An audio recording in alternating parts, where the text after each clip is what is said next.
In first-century Palestine, a woman's world was small. She could not testify in court, she could not study the Torah. Her place was the household, and her voice carried little weight beyond its walls. And yet, against every expectation of their age, a remarkable group of women chose to leave that world behind and follow a wandering rabbi from Nazareth. The Gospels name them. That alone is extraordinary.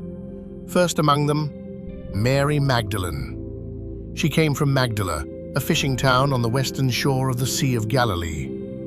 Luke tells us she had been tormented by 7 demons, a suffering we can scarcely imagine. Jesus healed her, and from that moment, she never left his side. She would become his most devoted follower. Then there was Joanna, wife of Chusa, the household steward of King Herod Antipas. Think of what she gave up.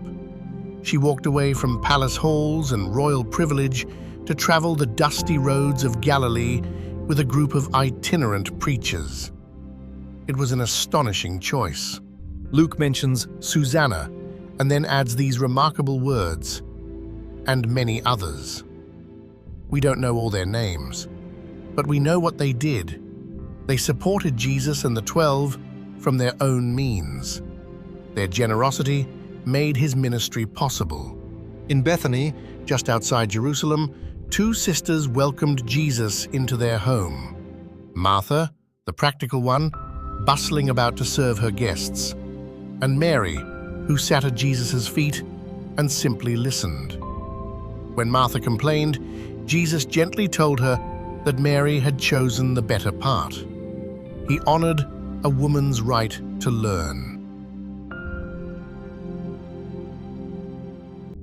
And there was Mary, the mother of James, one of the faithful Galilean women who followed Jesus from the very beginning, quietly, steadily, all the way to the end. So what did these women actually do? The answer may surprise you. They did what the men around Jesus often failed to do. They gave. They stayed. They paid attention. Luke chapter 8 records a detail that is easy to overlook, but impossible to overstate.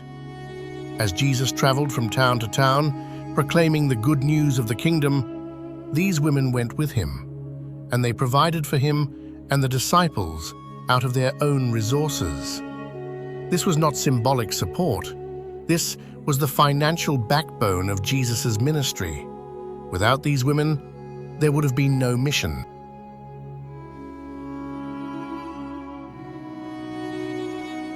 Their devotion went beyond money. In the Gospel of John, we find Mary of Bethany performing one of the most beautiful acts in all of Scripture. She takes a pound of costly perfume, pure nard, worth nearly a year's wages, and she anoints Jesus' feet, wiping them with her hair. The fragrance fills the entire house. When Judas objects to the waste, Jesus silences him. "Leave her alone," he says. "She has kept this for the day of my burial." Mary understood what the disciples did not. She understood what was coming. And when it came, when the soldiers arrested Jesus, when the trial was a mockery, when the cross was raised on Golgotha, where were the disciples? Most of them had fled. Peter denied even knowing him. But the women were there. Matthew, Mark, and John all record it. They stood at the foot of the cross. They watched. They wept. They refused to leave. In a world that told them to be silent, they were the ones who stayed. Their faithfulness in that darkest hour speaks louder than any sermon. On the first day of the week, while it was still dark, the women came to the tomb. They carried spices to anoint the body of their Lord. They expected to find death. Instead, they found an empty grave and an angel who asked them a question that still echoes across the centuries. Why do you seek the living among the dead? They were the first witnesses of the resurrection. Not the apostles, not the priests or scholars, the women. In a culture where a woman's testimony was considered worthless, God chose them to carry the most important news in human history. And then came the encounter that changed everything. Mary Magdalene, weeping in the garden outside the empty tomb, hears a voice she knows. Mary, she turns. It is Jesus, risen, alive, standing before her. He gives her a command. Go and tell the others. And she does. She runs to the disciples and declares, I have seen the Lord. The early church would later call her by a magnificent title, the Apostle to the Apostles.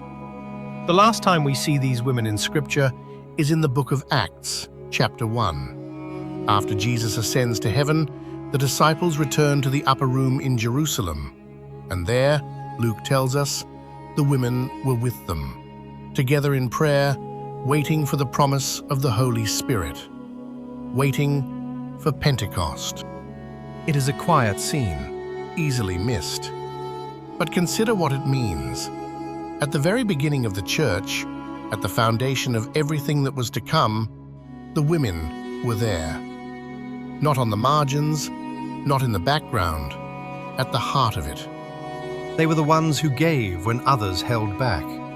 They were the ones who stayed when others ran. They were the first to witness the empty tomb, the first to see the risen Christ, and they were there, in prayer, when the church was born. Their faithfulness did not make headlines in their own time, but 2,000 years later, we are still telling their story. And that, perhaps, is the greatest testimony of all. Thank you for watching. If you enjoyed this content, please consider liking and subscribing to our channel.